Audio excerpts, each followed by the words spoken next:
Bonjour à tous.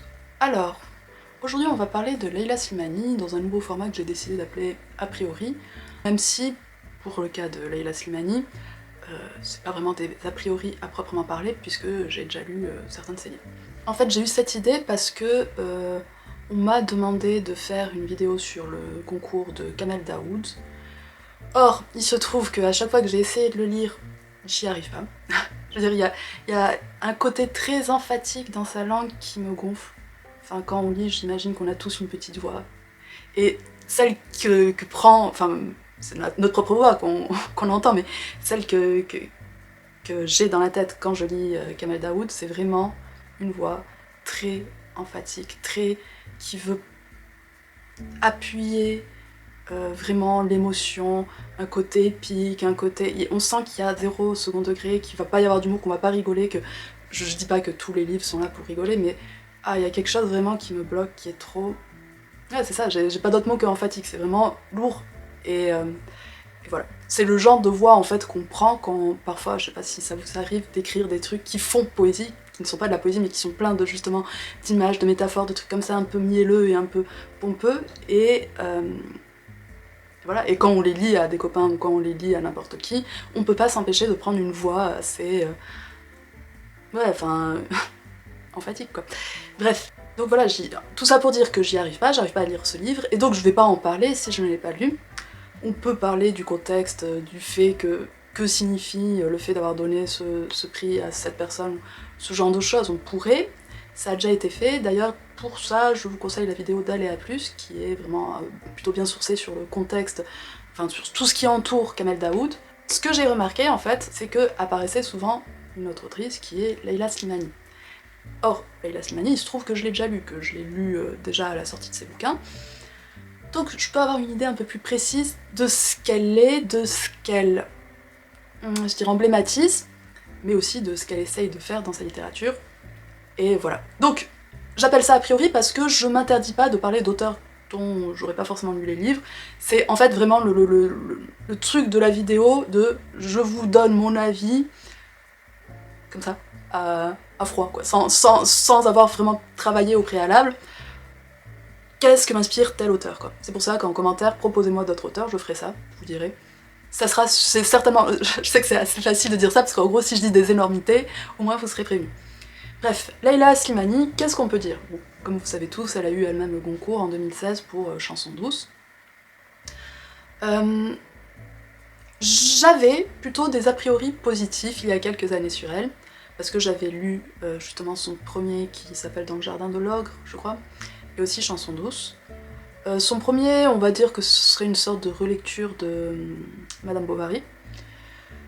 C'est-à-dire que c'est une femme qui est insatisfaite, c'est aussi une femme de médecin, donc bon, c'est pour ça qu'on peut voir facilement. D'ailleurs, je crois que j'étais trop contente d'avoir fait le lien à l'époque où j'avais fait ma chronique, et ça remonte, alors qu'il est assez évident. Qu'est-ce qu'on peut dire de son style? De mémoire, donc, parce que j'ai pas réouvert un de ses livres depuis un certain moment, c'est qu'il est assez élégant. Contrairement justement à Kamel Daoud, elle va pas miser sur des effets qui sont très voyants en fait. Il me semble qu'elle est plus économe, elle est plus précise, plus... Neutre, ce serait le mot qui me viendrait, mais c'est pas vraiment neutre, mais je crois qu'elle fait plus confiance au lecteur que Kamel Daoud. Élégant, on pourrait dire soigné, on pourrait dire bon élève aussi. Enfin, je me rappelle que justement le truc de je trouve pas beaucoup d'humour de second degré, il y a quelque chose de travailleur chez elle, elle rend une copie propre, mais je sais pas, je sens pas vraiment de folie. Je sais que là ça fait très juré de Top Chef qui est devant, je sais pas moi, un chromeski, est-ce que c'est encore ça qu'ils font, je sais pas, mais un chromeski qui... C'est de bonne facture, c'est pas mal, mais il manque peut-être un petit grain de folie. Donc ouais, c'est peut-être un peu con de la dire comme ça, mais je pense que, enfin, on comprendra peut-être mieux par la suite ce que je veux dire par là. Côté, on garde à l'esprit, côté bon élève, bonne copie. Je crois que j'ai bien aimé son premier, mais je crois que j'avais préféré Chanson douce. Déjà à l'époque, il me semble que j'étais dans mon délire de lire tous les concours. Je sais pas si j'en avais lu énormément, j'en avais peut-être lu 4. Je crois qu'il y avait le Natacha Apana,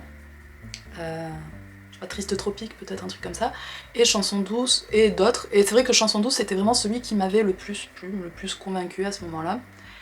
Et sauf qu'aujourd'hui, je me questionne un peu, en me disant, Leila Slimani, je sais que c'est peut-être injuste et peut-être con, parce qu'en fait, je sais que quand on est auteur, on écrit en pensant très rarement à la personne pour qui on écrit, à la réception. Mais je dirais que Leila Slimani, quand même, si on prend Chanson douce, donc je rappelle l'histoire, c'est une babysitter, enfin une nourrice plutôt, qui a tué les 2 enfants qu'elle gardait. On sent qu'il y a quelque chose de social dans ce roman parce que c'est... On va dire que les différences de classe vont la faire gamberger jusqu'à un point de non-retour. Et ça va être de manière insidieuse, de manière... En fait, on voit que le changement, que la dangerosité de la nourrice est présente par des petits signes qui vont être de plus en plus voyants, et on pourrait presque se demander pourquoi la mère ne réagit pas plus tôt, mais c'est parce que ça montre justement d'un côté l'extrême dépendance par rapport à cette femme qui lui facilite la vie. Donc elle trouve un moyen de toujours, pas excuser, mais toujours expliquer ou se dire bon, on verra ça plus tard quoi.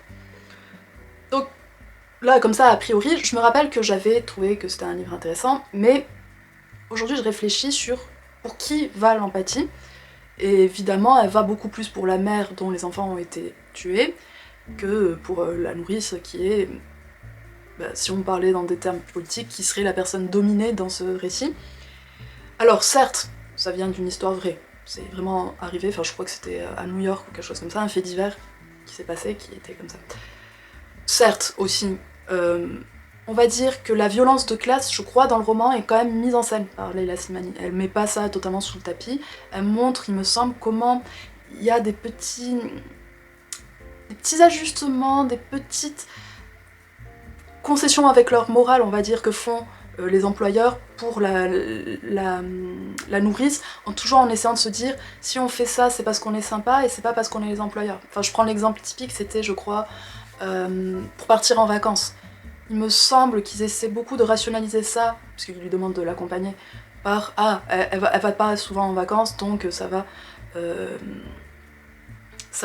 lui permettre elle-même de partir en vacances, sauf que non, en fait c'est pour eux-mêmes avoir des vacances plus reposantes, et donc il y a ce truc de rationalisation toujours qui, il me semble que c'est assez nuancé, que c'est assez gris. Cependant, donc l'empathie va directement aux parents, qui aient des défauts, et on voit que Leila Slimani a écrit à partir de... Elle s'est mise dans la peau de la mère, quoi. Elle s'est mise dans la peau de la mère pourrait lui ressembler, parce que je crois qu'elle a des origines arabes, et tiraillée entre vie professionnelle et vie familiale, et en fait voilà quoi, c'est les peurs de la femme plutôt bourgeoise, donc de l'employeur. Est-ce qu'on peut faire confiance à n'importe qui? Est-ce qu'on fait pas rentrer le loup dans notre maison quoi? Plus que par rapport à une femme qui justement donne sa vie et que le professionnel empiète totalement sur sa vie.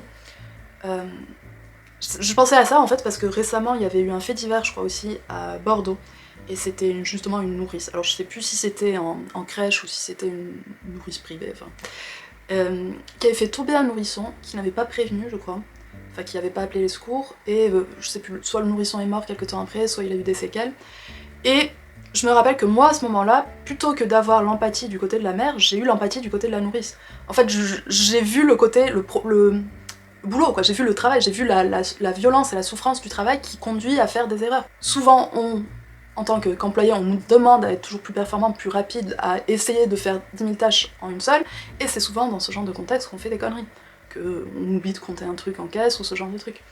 Donc, en fait, je me mettais à la peau, et plutôt que de voir la monstruosité, parce que là en plus c'est encore moins monstrueux que dans le cas du livre de Leila Slimani, je voyais tout ce qui avait pu mener à ce genre de drame quoi. Et donc ça m'intéressait à l'écrire, mais je sais pas encore si je vais le faire ou pas. Bref, tout ça pour dire que il y a un côté intéressant à la fois parce que, comme je dis, on va pas jeter le bébé avec l'eau du bain, il me semble que la violence de classe, elle la met quand même en scène, mais elle garde quand même le point de vue de la mère, elle garde quand même cette peur quoi de... le petit personnel quoi, il faut bien choisir, c'est un peu ça quoi. C'est un peu con mais c'est un peu ça. Donc, à ce moment-là, moi, En 2016, j'étais jeune maman, enfin je venais d'avoir ma première fille, donc je crois que je trouvais le livre vraiment glaçant, épouvantable, et voilà quoi. Et c'est fait en plus comme un film d'horreur, comme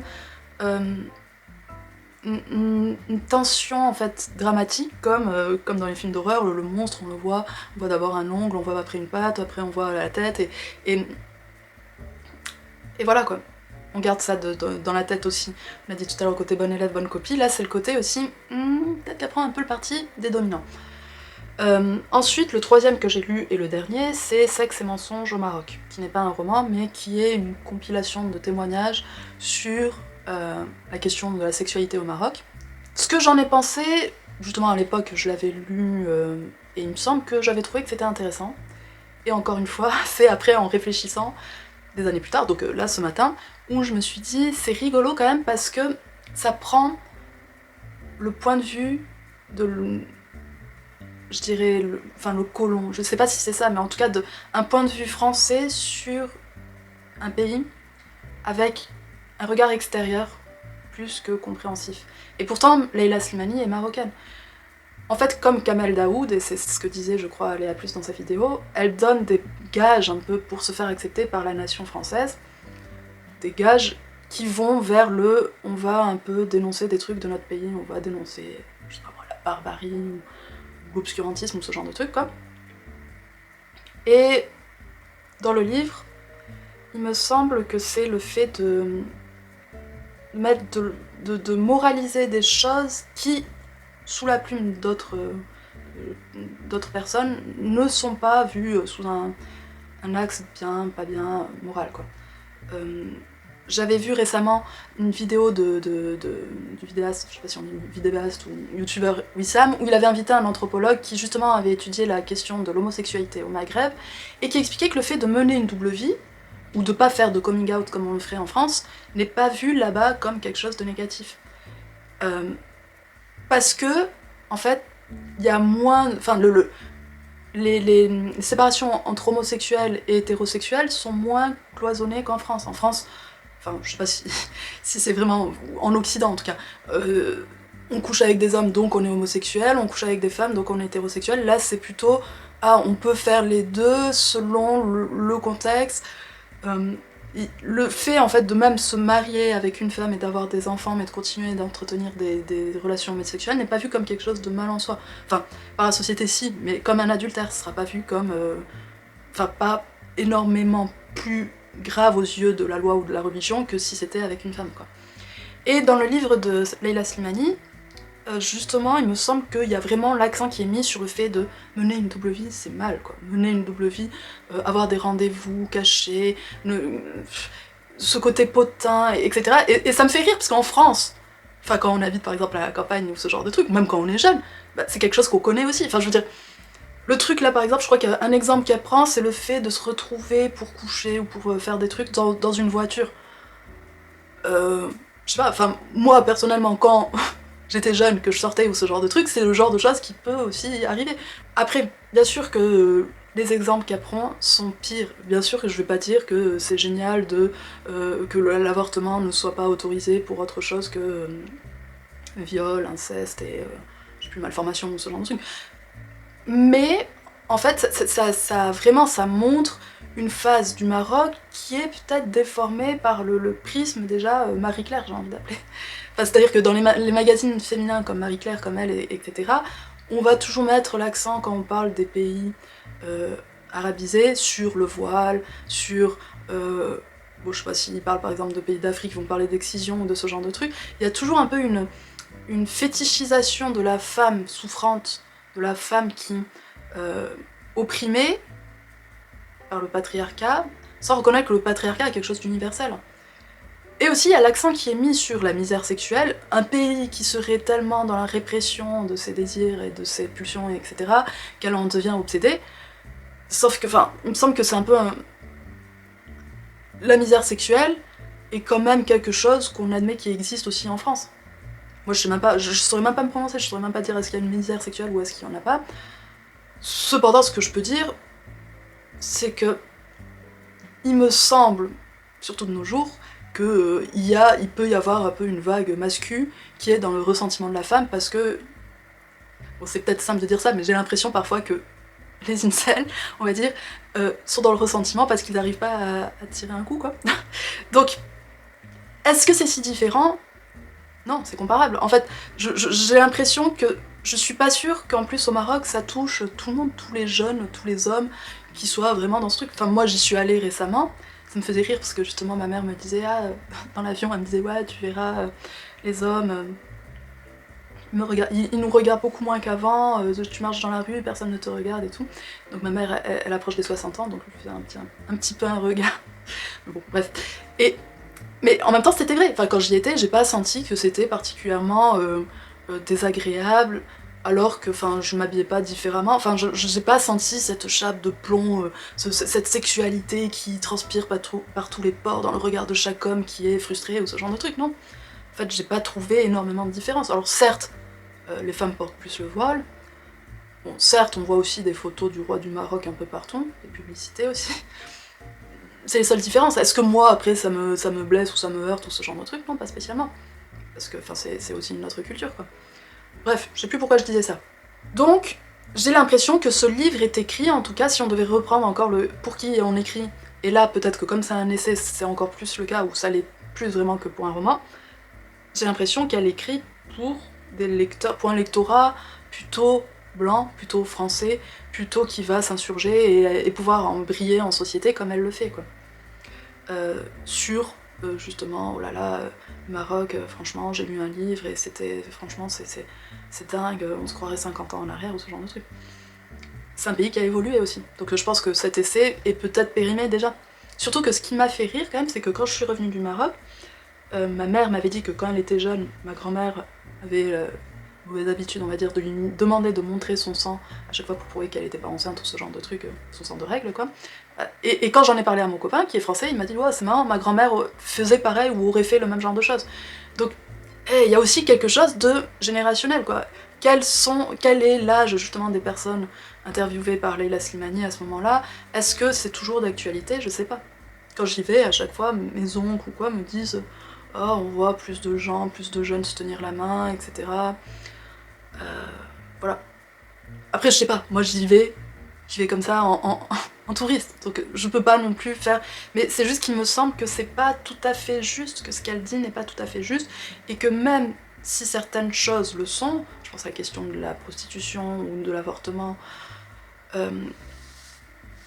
est-ce qu'elle le fait pour vraiment aider à évoluer sur ces questions-là? J'en suis pas si sûre, j'ai l'impression qu'elle le fait pour montrer du doigt, pour peut-être se mettre en valeur, quoi, pour montrer que justement je fais allégeance, je fais partie de l'Occident ou ce genre de truc, quoi.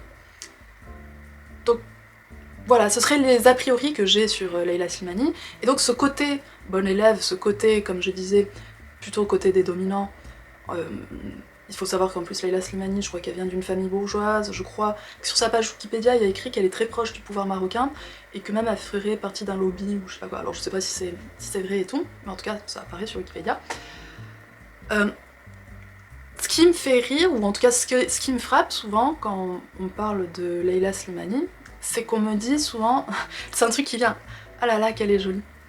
Et je sais que là ça va paraître très trivial de noter ça, mais c'est quelque chose que j'ai souvent entendu, ah là là qu'elle est jolie, et je trouve que derrière cela, ah là là qu'elle est jolie, il se cache à la fois peut-être le truc un peu de la beurette, avec, mais en même temps ça on peut dire que c'est pas de son fait, quoi, que c'est... Mais je dirais qu'il y a un ah là là qu'elle est jolie qui pourrait traduire une certaine docilité, une certaine... qui se verrait par exemple dans sa manière de parler, très douce, très calme, une certaine grâce, mais qui aurait quelque chose à voir quand même avec une image, je dirais... je sais pas, j'ai le mot castré, mais je sais pas, une image... c'est pas castré le mot, c'est vraiment... Enfin, dont on tire quand même quelque chose, dont on coupe quelque chose de la femme arabe qui pourrait se montrer agressive ou ce genre de truc. Je sais pas, en fait, c'est un peu con, mais il y a pas longtemps, quand on se baladait avec mon copain, on parlait de justement typologie de femmes publiques arabes, et par exemple Leila Slimani, je la mettrais dans la sphère de Najat Vallaud-Belkacem, où il y aurait d'autres arabes, d'autres profils qui seraient plus pugnaces, plus dans le je sais pas, Rachida Dati par exemple. Et je dis pas que l'une est mieux que l'autre ou ce genre de truc, peut-être que c'est très con ce que je dis, mais c'est vrai qu'il y a quelque chose de très policé, de très... Et même par exemple quand, comment elle s'appelle, Léa Salamé parle d'elle dans son livre Femme puissante, il y a vraiment ce truc un peu orientaliste, ah, elle a de grands yeux de gazelle et ce genre de truc, et on se dit, c'est marrant, enfin bien sûr que elle peut pas, c'est pas sûr que ce soit voulu ou que ce soit calculé pour que ce soit comme ça, mais il y a une réception, il y a quelque chose comme ça, il y a quelque chose de très lisse quoi qui se dégage de Leila Slimani. Si vous avez des noms ou que vous voulez que je parle comme ça, sans filer d'autres gens qui écrivent, hein, dites-moi-le en commentaire. Je vous remercie d'avoir regardé et je vous dis à très bientôt. Ah non, j'ai oublié un truc. Oui, qui va avec ce ah là là, qu'est-ce qu'elle est jolie. Il y a aussi le côté femme libre, femme libérée, mais vraiment dans le sens la française. Et ça, je me le suis dit justement quand j'ai regardé la vidéo d'Aléa Plus et que j'ai vu qu'elle avait mis justement un extrait avec Kamel Daoud, comme par hasard, où elle fumait, mais elle fumait d'une manière super ostentatoire. Enfin, je veux dire, on avait l'impression qu'elle fumait comme on fume quand on a 16 ans et qu'on fait un peu le malin en fumant, et que c'est, je sais pas, une mise en scène un peu de oh là là, qu'est-ce que je suis libre, je bois, je fume, etc. Et je sais pas, il y avait quelque chose de qui me paraissait un peu faux, un peu à côté de la plaque à ce moment-là, où il y avait une enfin, j'ai l'impression qu'il y a performé le truc de la femme. Alors est-ce que c'est le truc de la femme arabe libérée du carcan de son pays d'origine? Je sais pas, ou si c'est totalement la femme française. J'arrive pas vraiment à mettre le curseur, est-ce qu'elle fume comme Jeanne Moreau aurait fumé, ou ce genre de truc, ou... Mais non, je pense que vraiment, ouais, de la femme arabe en tout cas, comme la France, comme la société française l'admet, ou la veut, et... ouais, voilà quoi. Elle est, j'ai encore le mot castrée, mais elle est totalement, on lui a enlevé tout ce qui peut être un peu un grain de sable, elle est lissée, recrachée, et finalement n'est qu'une copie d'une femme française, voire parisienne, mais en tout cas d'une femme fantasmée qui n'existe peut-être que sous la plume de certains auteurs ou dans le cliché de certains films quoi. Donc voilà, je vous remercie de m'avoir regardé et je vous dis à très bientôt.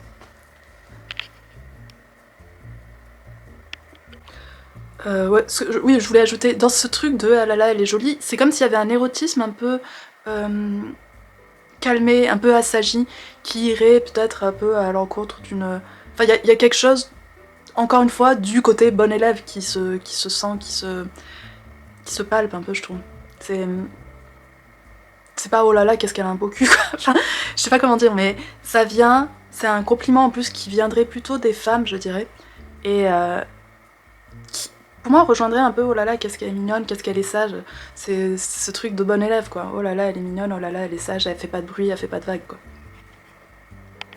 Voici le second numéro du magazine littéraire Chini Chini, qui cette année s'intéresse à la critique littéraire, mais aussi à la droitisation dans le milieu éditorial, au purple washing dans les librairies, et qui propose aussi 2 interviews, dont celle de Philippe Génada, qui est cette année au Goncourt, soit dit en passant. Il est au prix de 14,90€ en format papier, 4,90€ en format PDF. Vous pouvez avoir toutes les informations en barre d'infos. Je vous remercie de m'avoir écouté.